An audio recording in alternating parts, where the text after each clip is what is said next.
સુરત મહાનગરપાલિકા હાલ જ્યારે સ્વચ્છતામાં અગ્રેસર છે ત્યારે શહેરમાં જાહેરમાં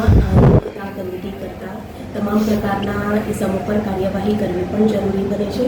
આ અંતર્ગત માનનીય કમિશનરશ્રી, ડેપ્યુટી કમિશનરશ્રી તથા આરોગ્ય અધિકારીશ્રીના સચોટ માર્ગદર્શન હેઠળ તમામ ઝોનમાં કાર્યવાહી કરવામાં આવી છે, જેમાં શહેરભરમાં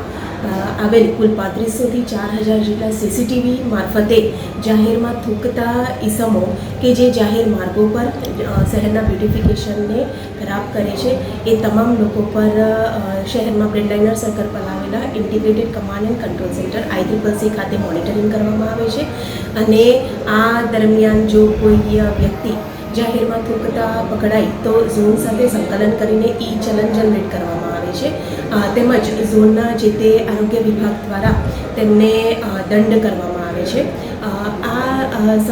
તમામ કામગીરી જાન્યુઆરીથી સપ્ટેમ્બર સુધીમાં અત્યાર સુધીમાં કુલ 3819 જેટલા લોકોને 5,85,000 જેટલો દંડ પણ આપણે કરેલ છે। શહેરીજનોને અપીલ છે કે સુરતને હંમેશા સ્વચ્છતામાં અગ્રેસર જ રાખે અને જાહેરમાં ન થૂકવા બદલ, ન ગંદકી કરવા બદલ સુરત મહાનગરપાલિકા શહેરીજનોને ખાસ અનુરોધ કરે।